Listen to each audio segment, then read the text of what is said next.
Halo teman-teman semua, seringkali para orang tua bertanya-tanya, apakah micin itu baik untuk dikonsumsi dalam keluarga, terutama untuk anak-anak? Nah, di video kali ini saya akan mengobrol bersama seorang sarjana food technologist dan dia akan menjelaskan pada kita semua.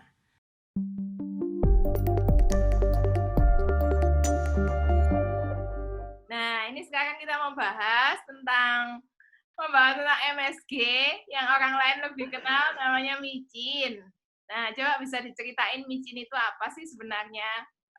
Micin itu sebenarnya nama mereknya dari MSG. Nah, MSG sendiri itu sebenarnya, suatu senyawa yang bisa ngasih rasa, umami di makanannya kita. Nah, tapi karena udah booming banget itu yang namanya micin, jadi, orang-orang tuh pada nyebutnya bukan MSG lagi, tapi micin. Itu tuh kan mereknya Vetsin. Vetsin tuh lama-lama tuh jadi micin gitu loh, orang Indonesia ngomongnya. Oh gitu, ya ya. Tapi kan kadang memang kita tuh kenal micin dari dulu kan memang soalnya ya itu tadi ya, kalau misalnya masakan nggak ada micinnya juga aneh sih sebenarnya kalau nggak seberapa Aneh. berat, nggak bisa ngeraciknya lah kasarannya lah ya. Nah, tapi sebenarnya micin sendiri itu baik apa enggak ya? Semua makanan ya sebenarnya namanya juga makanan ya baik, cuman ada batasnya. Ibarat kayak kita makan gula ya kan baik-baik aja kalau kita makan, tapi kalau misalnya udah, eee, apa ya, udah lewat dari batasnya, dari takarannya ya otomatis jadi penyakit. Nah, itu sama, MSG juga kayak gitu, ada takarannya, batasnya itu kalau nggak salah sekitar 3 gram per porsi aja itu udah paling tinggi banget. Itu udah termasuknya tinggi banget. Eee, kalau bisa tuh ya kalau bisa dihindari ya lebih baik dihindari, tapi jangan sampai yang over. Takut banget makan makan micin gitu loh.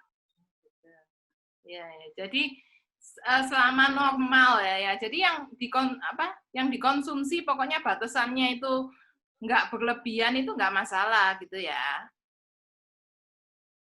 Yes, Hmm. bener banget.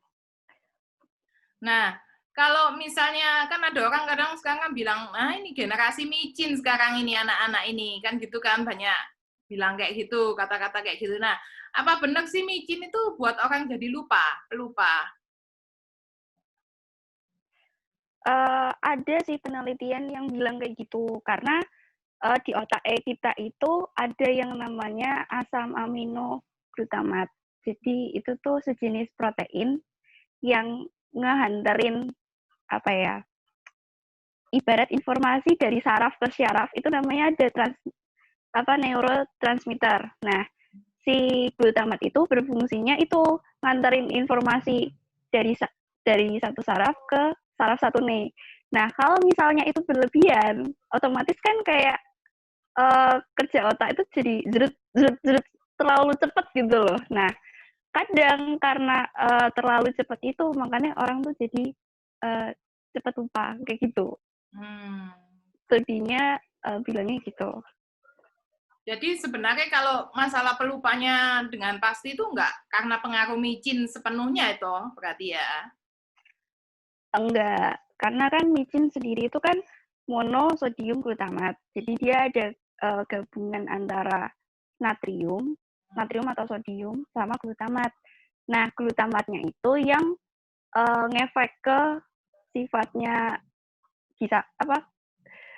Ngefeknya di otak gitu. Kalau misalnya gini, sekarang tuh ada yang namanya pengganti micin, bahasanya pengganti MSG. Nah, itu gimana kalau kayak gitu? Dari riset yang ada, itu tuh ada yang bilang kalau si MSG sendiri itu sebenarnya udah ada di bahan pangan. Contohnya kayak jamur, tomat, rumput laut. Nah, itu tuh mereka itu sebenarnya udah mengandung MSG tapi secara alami. Jadi yang kamu bilang kan tadi Hmm. MSG sendiri ada di kayak jamur, ada di tomat. Berarti ya makanya orang gunakan bahan jamur itu sebagai pengganti vetsin itu tadi. Iya, tuh.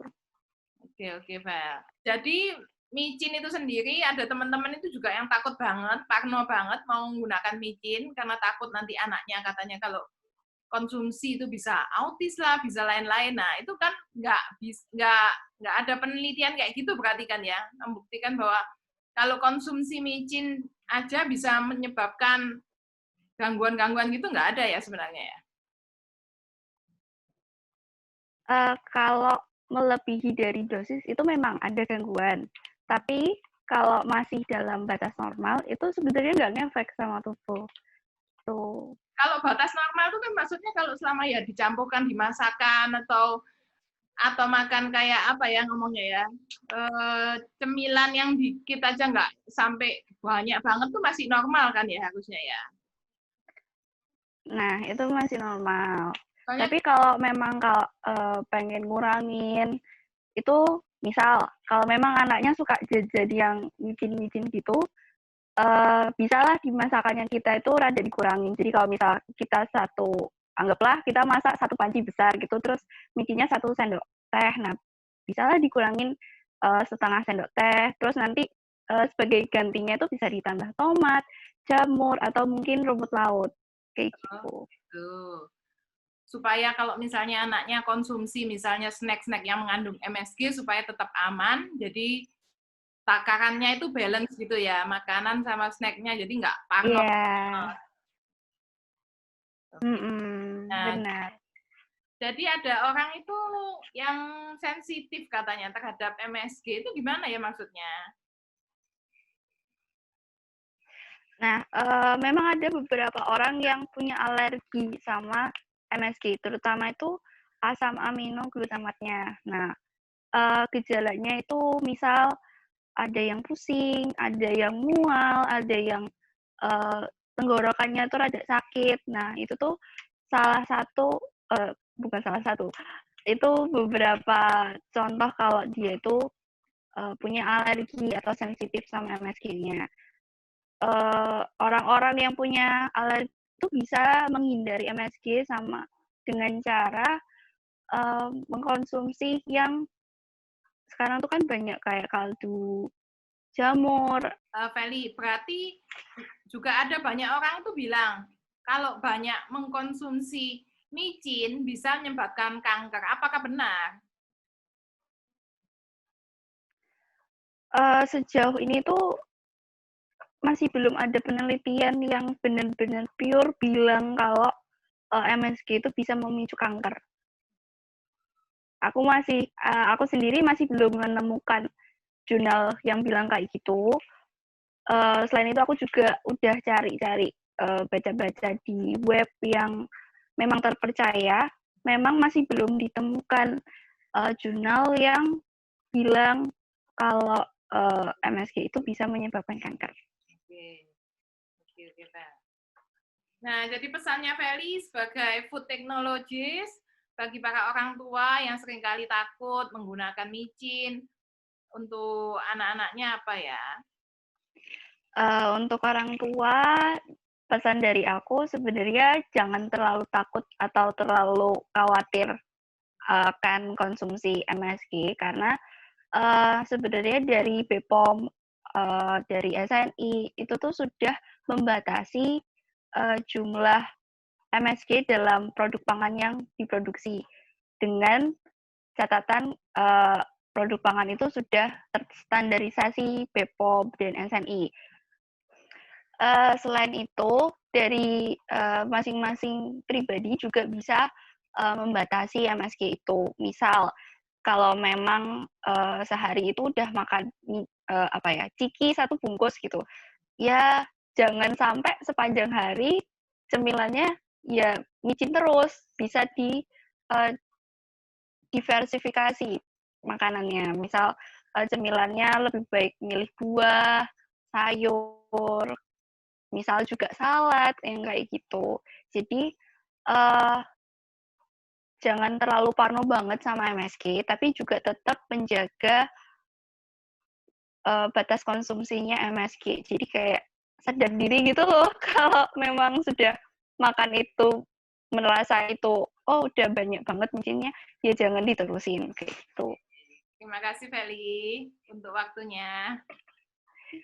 Terima kasih semuanya sudah melihat video kami sampai akhir dan semoga apa yang kami bahas dalam video ini dapat berguna bagi kita semua. Bagi Anda yang mempunyai pertanyaan tentang pembahasan dalam video ini atau kritik dan saran bagi channel kami, Anda dapat mengetikkannya di kolom komentar. Sampai ketemu lagi di video berikutnya dan terima kasih sudah mampir di channel Hey Life, Heno, Debbie, dan kehidupan orang-orang di sekitar kami.